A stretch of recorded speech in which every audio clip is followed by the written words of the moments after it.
I'm not a fan of the new silhouette being a golden lion named Shiki, but I have to admit there's a lot of evidence pointing to this, even though I'm more of a fan of the Scopper Gaban theory, and it would make more sense on why he was waiting for these straw hats. Even the Wano hat can be explained by Kozuki Oden giving it to him the same way that Oz Jr. gave it to Portgas the Ace when we saw the flashback during Marineford. The list goes on how I can explain Scopper Gaban, but Colin did say his father was a great pirate, human, who didn't marry Ripley, so we know he is an old man, and also he could help Shanks deal with Blackbeard by revealing some info on rocks, and potentially reveal info about rocks that could help Luffy when he confronts Blackbeard if Oda decides to go this route. So let's do a deep dive on Shiki. Yes, the Golden Lion is back into the main story by the fans, not the author. The first time we ever hear about the Golden Lion Shiki is by Sengoku. Now, Sengoku is the fleet admiral at the time. Like, all pre-time skip, Sengoku is the fleet admiral with his goat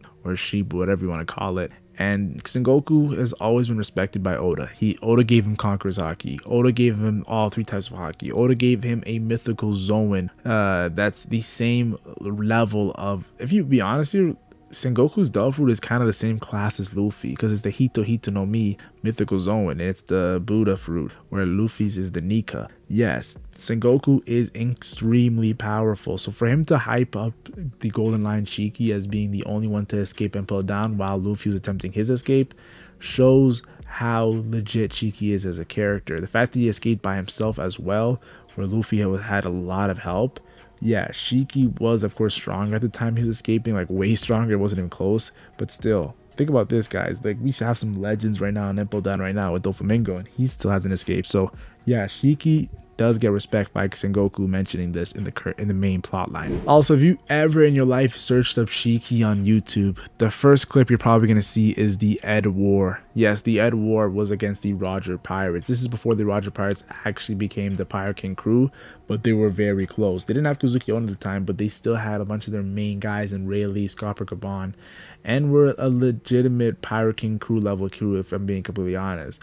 So yeah, they were surrounded by Shiki's armada. Yes, and it was looking like they were about to lose, and Roger wasn't going to back down. And of course, a storm helped, though we do not know if the storm was caused by anybody, but still, Shiki definitely got some bad luck in this exchange. But you know what's funny? Shiki wasn't coming to Roger to defeat him. He respected Roger's power so much that he actually wanted to team up. He wanted Roger to be his right-hand man and use Roger's ancient weapon to actually take over. It's kind of like Shiki was trying to do what Big Mom and Kaido did during Wano. And honestly, the fact that Shiki was trying to do this, and I think that this kind of confirms that Shiki is a monster in this moment. Like, we can't doubt his power. And then, of course, when Shiki actually hears that Roger has been captured, he goes all the way to Marineford, and he sees Garp, and he sees Sengoku, and he's pissed, and he's like, you really are going to execute Roger in the weakest sea? And it's just an amazing moment where Shiki actually fights Garp and Sengoku. It's hard to believe, but yeah, we just saw an old Garp do some crazy stuff against Aokiji. We just saw a Sengoku do some crazy stuff in Marineford. So for Shiki to fight both of them in their prime, 2 Conqueror's Haki coding users, if I'm being completely honest, one with a mythical zone Devil Fruit, and he fights them. One Garp who took down Rox, his former captain, with the help of Roger, and fought Roger multiple times. Yeah, Shiki took on a 1v2 and destroyed half Marineford. Yeah, Oda never ever made us doubt this guy is a monster. And when we actually see him escape and pull down, where we see characters like Hannibal and Magellan also there, and he cuts off his leg, yo. The way he escapes is by cutting off his leg, and he puts his swords as pegs. If this isn't a monster, what is? It kind of reminded me of something that Zoro wanted to do during Little Garden. He wanted to cut off his own legs. So yeah, it was a legit moment. And the first thing Shiki does once he escapes Empel down is he goes sees the world's strongest man. Because after Rox was defeated, and after Roger was executed, the 2 strongest guys in my opinion were Whitebeard and Garp. And with Whitebeard being a pirate, he was the strongest pirate. And Shiki had to go see him because Shiki, of course, was a rival to Whitebeard. I'm going to talk about that a little bit later, but still, Whitebeard even makes a joke and says, yo, if you're doing your schemes again, I'm going to throw you over the ship. So Whitebeard knows that Shiki's always plotting and he's always planning. So if it is Shiki on Elbaf, this might not be a good thing for the Straw Hats, as we like could see some trickery going on. I also can't forget to talk about the movie. Even though the movie is not canon, there is some cool elements in the movie, like seeing Shiki's Delver ability for the first time. I thought that was very cool. Seeing Shiki, whatchamacallit, fight Luffy, and think about Roger when Luffy does that crazy Thor attack with the lightning, thunder, and all that. I thought that was cool as well.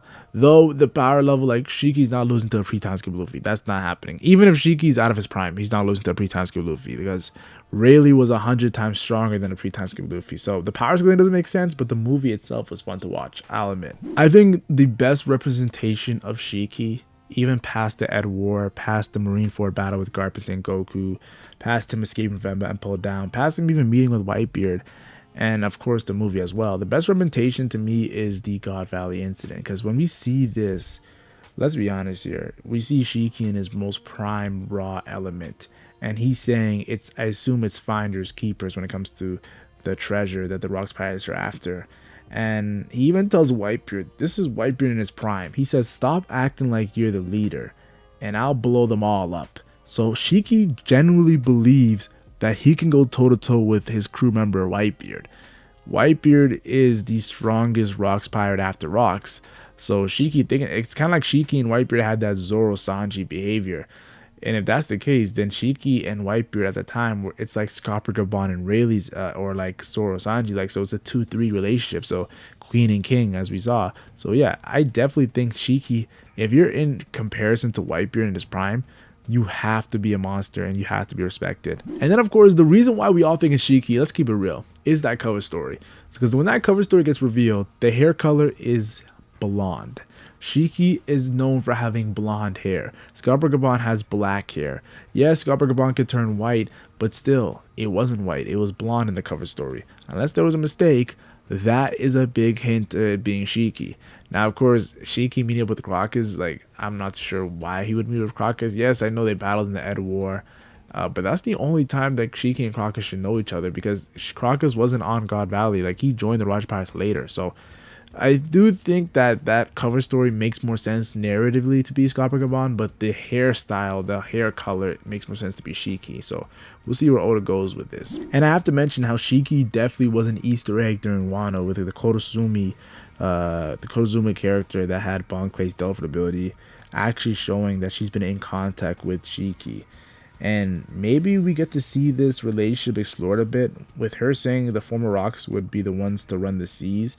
Maybe she had some information. Maybe she wanted Shiki to be the guy instead of Kaido, and Shiki just told her to F off pretty much. I don't know what's the deal, but yeah, she has something to do with Shiki, and this could lead to Shiki and Wano having some sort of connection as well, because if Shiki and Wano have connection, that hat makes more sense. I'm going to end this video off like this. Do I think it's Shiki? I'm going to keep it real with you guys. No, I do not think it's Shiki. I would be lying if I thought it was Shiki. But Shiki does have a strong case. That's what all I'm saying in this video. He has a very, very strong case of being honest. You guys see the title, The Man Who Saw Rocks in God Valley Reveals More Shocking Details. That's the value that Shiki has to the main story. It's rocks. That's all he has to be. So, do I think it's Shiki? No. But Shiki is not a character that would like piss me off if it was. Shiki has an incredible Delphin ability. Like, he was floating islands in the movie. He can float, make objects float. He's flying. He's flying when he's fighting, yo. So yeah, Shiki is cool. And he's the double swordsman. He has 2 sword styles. So yeah, that's also cool. Even though he's using his legs as swords, I still think that's cool as well. And Shiki could explain the God Valley incident to Luffy and the old days of even Big Mom and Kaido included, and especially Rocks, and give Luffy a great challenge being a man on, of course, Whitebeard and Roger's level in his prime. But that's only if Oda wants to make him relevant. He had a goofy personality, but didn't seem to be crazy evil like the Kaido. Kaido's extremely evil, like one of the evil guys in the One Piece story. So if he is retired here, maybe he'll be more chill, and he could work with Loki to do their own sort of schemes, because Loki looks like a schemer, and it makes sense mythology too as well. And then if Shiki, you know, Shiki's always keeping Whitebeard, already confirmed that. So if Shiki, Loki, and Luffy, maybe they team up. I'm not too sure where Shiki goes with all these main plot lines. If I'm being honest, I have to keep it real with you guys. As a One Piece fan, I kind of gave up on the Shiki hope. I was like, yes, I love Shiki as a character, but we're getting closer and closer to Luffy becoming Pirate King. Like, how far can I hype up this Shiki plotline? So yeah, that's my thoughts. Debate in the comment section if you think it's Scopper or Shiki. Who do you guys think it is?